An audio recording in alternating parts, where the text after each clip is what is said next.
हमारे जो एमएलए हैं, मेंबर ऑफ लेजिस्लेचर सौरभ भाई, उनका इंटरव्यू देख लें।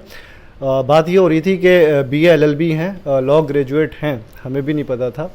तो उस पर आप थोड़ा बता रहे थे बीए एलएलबी हैं और अभी तक पॉलिटिक्स में आने का कोई इंटरेस्ट नहीं था, या किसी ने इंसिस्ट किया? नहीं, किसी ने इंसिस्ट नहीं किया। देखिए, मैंने आपको बताया कि मैं ज़्यादातर मेरा इंटरेस्ट गोल्फ में था, स्पोर्ट्स में था। तो 17-18 साल की उम्र से मैंने देश को रिप्रेजेंट करना शुरू कर दिया था। और उसके बाद फादर जब चुनाव लड़ते थे तो हाँ, हमारी ये ज़रूर थी कि हमारी ड्यूटी लगती थी एज अ फैमिली मेम्बर, कि हमको 1 या 2 विधानसभाओं की ड्यूटी दी जाती थी कि आप जाइए। और तो 1 महीना साल, मैंने 5 साल में 1 महीना मैं सिर्फ पॉलिटिक्स के लिए आता था, वो भी फादर को चुनाव लड़ाने। तो इतना ही मेरा पॉलिटिक्स से इंटरेक्शन था। लेकिन धीरे धीरे क्योंकि फादर चुनाव लड़े, फिर मेरा ब्रदर चुनाव लड़ा, फिर पापा वहाँ उस वक्त ट्रेनिंग हो रही थी हाँ, मैंने वो आप उसको कह सकते हैं कि ये ग्रूमिंग सेशन था वो। और उसके बाद जब सितारगंज फादर चुनाव लड़े तो मैंने यहाँ पर उनको आके मैंने चुनाव लड़वाया। हमारे पूरे परिवार यहाँ पे था। और फादर क्योंकि चीफ मिनिस्टर बन गए थे तो उनके पास इतना समय नहीं था कि वो इस विधानसभा में आके लगातार लोगों के बीच रह के समस्याएं सुन सकें, काम कर सकें। तो मैंने उस बीड़े को उठाया। मैंने कहा नहीं, बिकॉज चीफ मिनिस्टर की कॉन्स्टिट्यूंसी है तो किसी ना किसी फैमिली मेम्बर को इसमें इंटरेक्शन रखना चाहिए, लोगों के साथ एक्टिव रहना पड़ेगा, वरना ये समस्याएं मुख्यमंत्री तक पहुंचेंगी कैसे। तो फिर मैं और मेरी वाइफ, हम दोनों ने यहाँ पर टाइम स्पेंड करना शुरू किया। हम लोगों ने यहाँ की प्रॉब्लम्स देखी, प्रॉब्लम्स को फादर तक पहुँचाया और उसका हल निकलवाया। सौरभ भाई, ख्याल कैसा है सितारगंज से चुनाव लड़ने? 2017-16 में जब ये बात हुई कि जब फादर लोगों ने कांग्रेस छोड़ी और कांग्रेस छोड़ने के बाद भारतीय जनता पार्टी ज्वाइन हुई, तो फादर का उस वक्त इंटरेस्ट नहीं था चुनाव लड़ने का। तो उन्होंने मुझे बोला कि क्योंकि तुमने इतना हार्डवर्क वहाँ पे किया है लगातार 4 साल 5 साल, तो मैं चाहता हूँ कि तुम उस चुनाव को लड़ो। और मेरा भी इंटरेस्ट इसलिए आ गया था क्योंकि मैंने पहला क्या रिएक्शन था आपका? नहीं, मैं टेक्निकली मैं भी यही चाह रहा था कि मैं जो नेक्स्ट चुनाव सितारगंज से वो मैं लड़ूं, क्योंकि मुझे लगा था कि मैंने 5 साल यहाँ के लोगों के बीच में रह के काफ़ी लोगों के बीच में काम किया है, लोगों से जुड़ा हूँ, लोगों की मुसीबतों को दूर करने में मदद करी है, विकास कराने में मदद करी है। तो मुझे कहीं ना कहीं ये फीलिंग थी कि अगर मैं यहाँ पर चुनाव लड़ता हूँ तो लोग मुझे एक्सेप्ट करेंगे। नॉट बिकॉज कि मैं विजय बहुगुणा जी का लड़का हूँ, इसलिए क्योंकि मैंने 5 साल उनके बीच में रह के अपने रिश्ते बनाए हैं। तो मुझे भी कोई बहुत ज़्यादा खुशी हुई जब फादर ने बोला कि मैं चाह रहा हूँ कि तुम लड़ो और अपने रिप्रेजेंट करो सितारगंज को। तो एज ए 37 ईयर ओल्ड अगर मुझे ये मौका मिल रहा था तो मुझे बहुत खुशी थी इस मौके को लेके कि मुझे इतनी बड़ी रिस्पॉन्सिबिलिटी, मेरे फादर मुझे ट्रस्ट कर रहे हैं इतनी बड़ी रिस्पॉन्सिबिलिटी के साथ। और मैंने उसके लिए फिर ऑब्वियसली कितना मुश्किल था, 32 मुल्कों में आपने ट्रैवल किया, गोल्फ खेले और एजुकेशन भी, फिर उसके बाद सितारगंज जो बिल्कुल एक कोने पर है, मतलब ज्योग्राफिकल कंडीशन देखें या इंफ्रास्ट्रक्चर के हिसाब से देखें उतनी सुविधाएं नहीं है। तो उस वक्त कितना मुश्किल था तालमेल बैठाना, खासकर सितारगंज में रहना और फिर लंबा ट्रैवल करना पड़ता है? इनिशियल थोड़ा सा स्ट्रगल थी क्योंकि आपको मालूम है बहुत ही बैकवर्ड जगह थी। जब हम 2012 में आए थे कुछ क्षेत्रों को तो यहाँ पर रोडें तक नहीं थी जाने के लिए।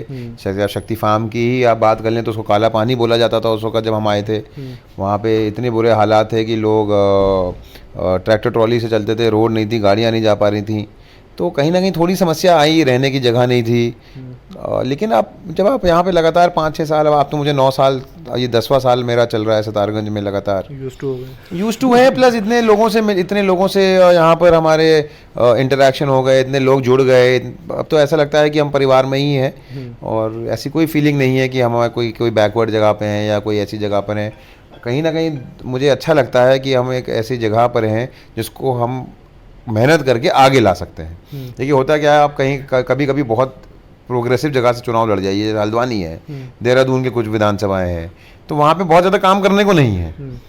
ऑलरेडी वहाँ पे नगर निगम काम कर देते हैं, वहाँ पे इतने आपके पास एक्स्ट्रा फंड्स आ जाते हैं कि आप लगभग 90% वो डेवलप्ड जगहें हैं। लेकिन आप जब सितारगंज जैसी विधानसभा से लड़ते हैं तो आपको एक्चुअल अपना पोटेंशियल दिखाने का मौका मिलता है। गोल्फ को कितना मिस करते हैं?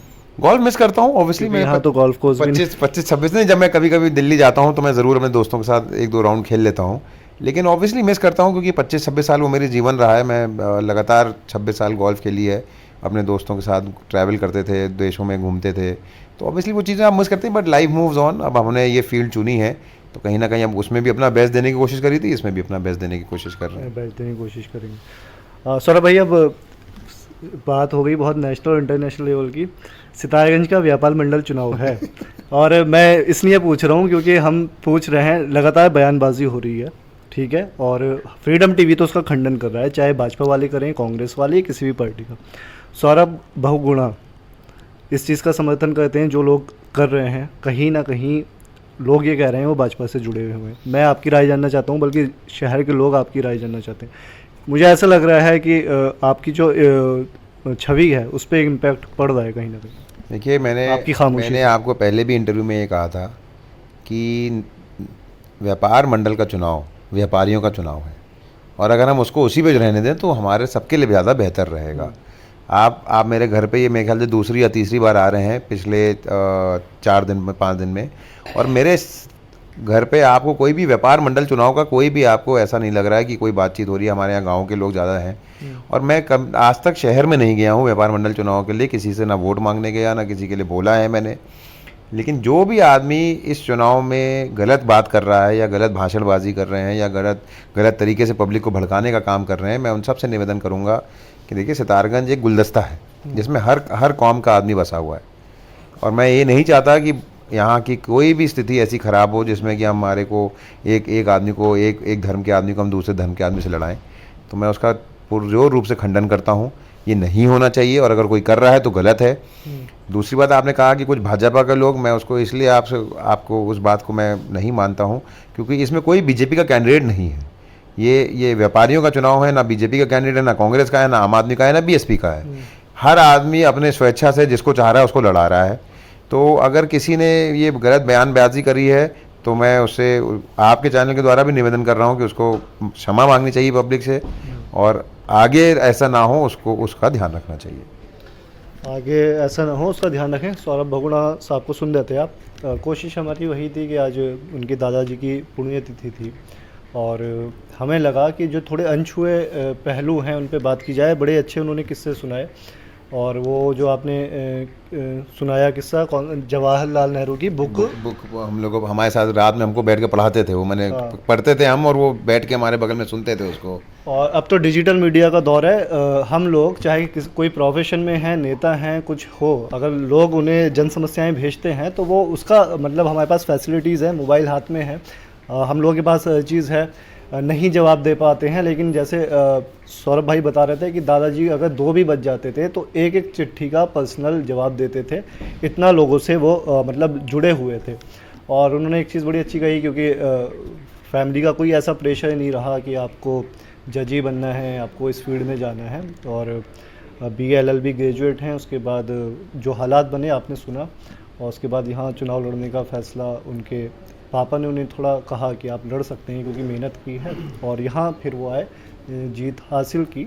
2022 में भी सौरभ बहुगुणा चुनाव की तैयारी में लगे हैं। तो हमारी कोशिश ये थी फ्रीडम टीवी की कि हेमवती नंदन बहुगुणा साहब के जो पोते हैं, मतलब आज हम ये सोच के नहीं आए थे हम विधायक सौरभ बहुगुणा से बात करेंगे, उनके पोते से उनके जो अनछुए ज़िंदगी किस्से हैं वो थोड़ा जाने। तो अभी लाइव रिकॉर्डेड कवरेज देख रहे थे फ्रीडम टीवी की, कैमरामैन हाइस के साथ मैं उमर खान।